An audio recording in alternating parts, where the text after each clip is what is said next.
இல்ல கனிமொழி அவர்கள் கண்டிக்கிறேன்னு சொல்லி பதிவு போட்டிருந்தாங்க எக்ஸ் தளத்துல. நான் உடனே போட்டிருந்தேன், தண்டிக்க வேண்டிய இடத்துல இருந்துகிட்டு நீங்க கண்டிக்கிறீங்கன்னு சொல்றீங்க. முதல்ல அவரை தண்டிங்க. நீங்க கட்சி பதவியிலேருந்து எடுக்கணும். இது மாதிரியான ஒரு சிந்தனை உடைய ஒரு நபர் அமைச்சராக இருக்கலாமா? இவரோட சிந்தனையில எவ்வளவு அழுக்கு இருந்தா இதை மேடையில பேசுவார். எவ்வளவு அருவருக்கத்தக்க வகையில, முகம் சுளிக்கும் வகையில, இதுல வேற முன்னாடி மகளிர் இருக்காங்க அப்படின்னு சொல்லி, அப்ப அந்த மகளிரோட மனநிலை எப்படி இருந்திருக்கும்? எல்லாத்தையும் ஓவரா யோசிக்கும் போது இவர் அரசியலுக்கே லாய்க்கற்றவர், அரசியல் இருக்கிறதுக்கே தகுதி இல்லாதவர். இவருக்கு அமைச்சர் பதவியும் கொடுத்து வச்சிருக்காங்க.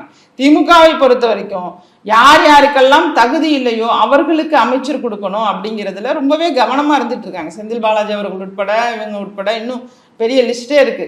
அந்த லிஸ்ட்ல உள்ள எல்லாருக்கும் யாருக்குமே ஒரு அடிப்படை தகுதி கூட இல்லாத அளவுக்கு நடந்துக்கிறாங்க. நீங்க நல்லபடியா நடந்துக்கிட்டா நாங்க பேச போறதில்லை. உங்களுக்கு என்ன அப்படி என்ன ஒரு மனசுக்குள்ள பெண்களை இது மாதிரி பேசணும் அப்படிங்கிற ஒரு கொடூரமான எண்ணம் எப்படி வந்துச்சு?